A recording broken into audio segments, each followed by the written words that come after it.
प्यारे दोस्तों, एक औरत के साथ उसके पालतू घोड़े ने जंगल में ले जाकर ऐसी क्या हरकत की कि पूरा गांव हैरान रह गया।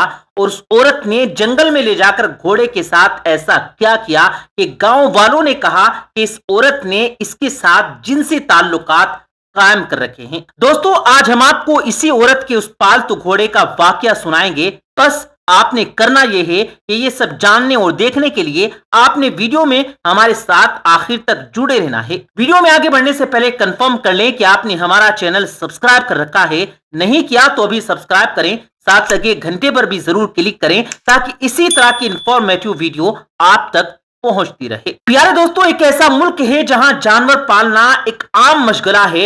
यहाँ पर पालतू जानवरों के तौर पर ज्यादातर गधे और कुत्ते पाले जाते हैं, जबकि ज्यादातर इंडियन घोड़े पालने के शौकीन भी हैं।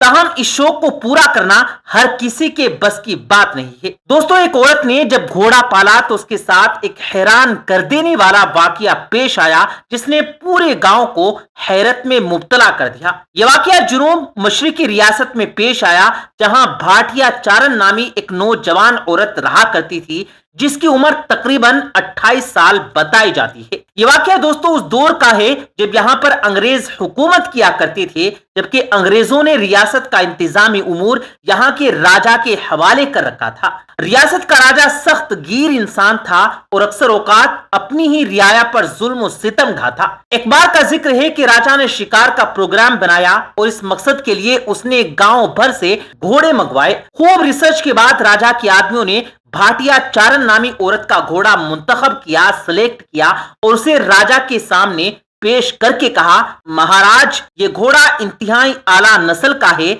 इसकी तरबियत भी बहुत अच्छे तरीके से की गई है। दोस्तों, राजा ने जब घोड़े की तारीफ सुनी तो सवारी करके उस घोड़े की सलाहियतों को जांचना चाहा। सवारी करने के बाद रियासत का राजा भी उस घोड़े के गुण गाने लगा। उसने भाटिया चारण नामी औरत से कहा कि वो ये घोड़ा उसे बेच दे, जिसके बदले वो उसे मुंह मांगी रकम अदा कर देगा। मगर वो औरत ना मानी। उसने रियासत के राजा से कहा कि ये घोड़ा इतना कीमती है कि तुम सारी रियासत देकर भी इसे हासिल नहीं कर सकते। ये जवाब सुनकर तमाम दरबारी और खुद राजा भी हैरान रह गया। राजा ने भाटिया चारण से पूछा कि बताओ, इस घोड़े में ऐसी क्या खूबी है कि जिसकी वजह से इसकी कीमत इतनी ज्यादा है। जिस पर भाटिया चारण ने राजा से कहा कि वो अपने पालतू घोड़े के राज किसी को नहीं दे सकती। प्यारे दोस्तों, एक लंबी बातचीत होने के बाद जब राजा ने देखा कि भाटिया चारण घोड़ा बेचने पर राजी नहीं है तो उसने भाटिया चारण से उसका घोड़ा उधार मांग लिया और कहने लगा कि हम शिकार करने के बाद ये घोड़ा इसी हालत में तुम्हें वापस कर देंगे, क्योंकि ये घोड़ा हमें बहुत पसंद आया है, इसलिए हम चाहते हैं कि इस घोड़े पर बैठकर हम शिकार खेलें। प्यारे दोस्तों, भाटिया चारण ने राजा की बात सुनी तो उसने कहा, ठीक है, मगर मेरी एक शर्त है कि मेरे घोड़े को शाही घोड़े का खिताब देना होगा और उसकी देखभाल पर आने वाला मंथली खर्च अगले 1 साल तक अदा करना होगा। राजा उसके वजीर ने जब ये अनोखी शर्त सुनी तो हैरान रह गए। मशवरा करने के बाद राजा ने भाटिया चारण नामी औरत की ये शर्त मंजूर कर ली और कहा कि शिकार से वापस आने पर वो इस शर्त पर अमल दरामद शुरू कर देगा। प्यारे दोस्तों, भाटिया चारण ने राजा को अपना कीमती घोड़ा दे दिया।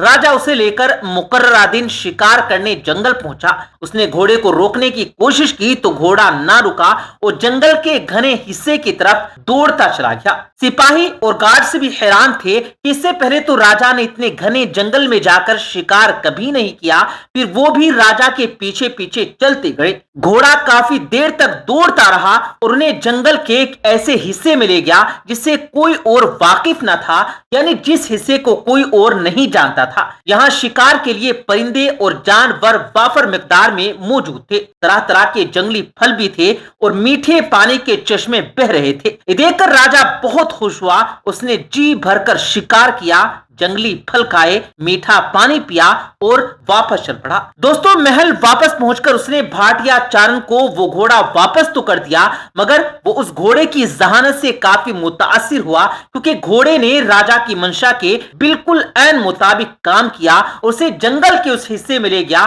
जहां पर राजा का मनपसंद शिकार बड़ी तादाद में मौजूद था।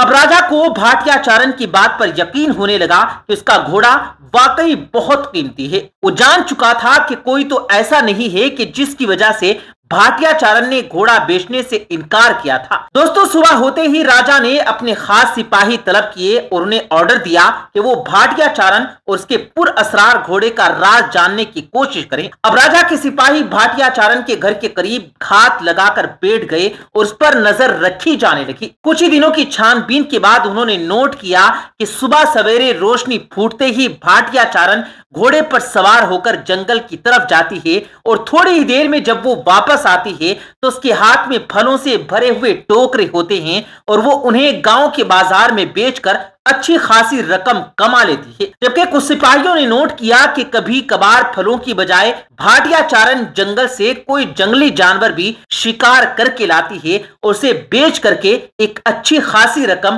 حاصل کر لیتی ہے۔ راجا کے سپاہیوں نے جو کچھ نوٹ کیا تھا وہ آ کر راجا کو بتا دیا، جس پر وہ حیران رہ گیا۔ اس نے بھاٹیا چارن کو دربار میں طلب کیا اور اس کی وجہ دریافت کی، جس پر بھاٹیا چارن نے بتایا کہ وہ بچپن ہی سے جانوروں سے بہت زیادہ محبت کرتی تھی اور جہاں کوئی بھوکا جانور دیکھتی تو اسے کھانا کھلاتی۔ یہ سلسلہ اس کی جوانی تک جاری رہا۔ ایک بار وہ جنگل سے گزر رہی تھی تو ایک بزرگ نے اسے یہ گھوڑا دیا اور کہا کہ اسے تم رکھ لو، یہ تمہارے بہت کام آئے گا۔ تب سے یہ گھوڑا جنگل سے اسے پھل اور گوشت لا کر دیتا ہے اور وہ اسے بیچ کر کے اچھے خاصے پیسے کما لیتی ہے۔ یہی وجہ ہے کہ اس کا گھوڑا بہت قیمتی ہے۔ پیارے دوستو، راجا اور اس کے درباری یہ سن کر دنگ رہ گئے۔ کوئی اس کی بات پر یقین کرنے کو تیار نہ تھا، مگر راجا جس نے اسی گھوڑے پر بیٹھ کر شکار کیا تھا وہ اس گھوڑے کا قائل ہو چکا تھا کہ واقعی بھاٹیا چارن کا گھوڑا بہت خاص گھوڑا ہے۔ اس نے فوری طور پر اس گھوڑے کو شاہی گھوڑے کا خطاب دیا اور منتھلی خرچہ بھی مقرر کر دیا۔ تاہم چند درباری اور گاؤں والے جو بھاٹیا چارن سے حسد کرتے تھے، انہوں نے الزام لگا دیے کہ بھاٹیا چارن کے اپنے پالتو گھوڑے کے ساتھ ناجائز تعلقات ہیں اور وہ اس کی تکمیل کے لیے صبح سویرے جنگل میں جاتی ہے تاکہ کوئی اسے اس شرمناک حرکتیں کرتے ہوئے دیکھ نہ لے۔ بعض گاؤں والوں نے تو یہ بھی کہا کہ ہم نے اسے ایسا کرتے ہوئے اپنی آنکھوں سے دیکھا ہے، لیکن ریاست کے راجا نہ مانا کیونکہ اس کے دل میں بھاٹیا چارن اور اس کے گھوڑے کے لیے محبت پیدا ہو چکی تھی، احترام پیدا ہو چکا تھا۔ دراصل پیارے دوستو، بھاٹیا چارن کو یہ معجزاتی گھوڑا جانوروں سے پیار کرنے اور ان کے حقوق کا خیال رکھنے پر کسی بزرگ نے گفٹ کیا تھا۔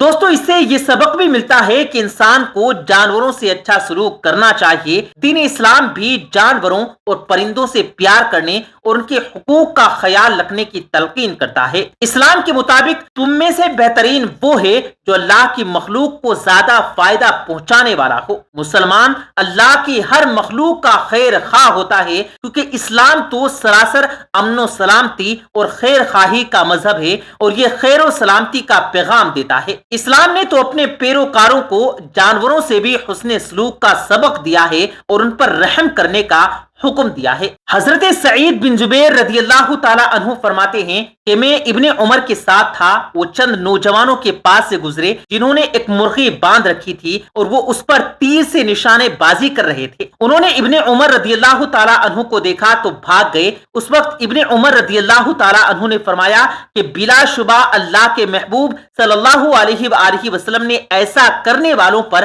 لعنت فرمائی ہے۔ سرکار دو عالم صلی اللہ علیہ وسلم نے ایک موقع پر جانوروں کے آرام کا خیال رکھنے کی تاکید فرماتے ہوئے ارشاد فرمایا کہ جب تم لوگ سرسبزی اور شادابی کے زمانے میں سفر کرو تو اونٹوں کو زمین کی سبزی سے فائدہ اٹھانے دو، اور جب تم قحط کے زمانے میں سفر کرو تو انہیں تیزی کے ساتھ چلاؤ۔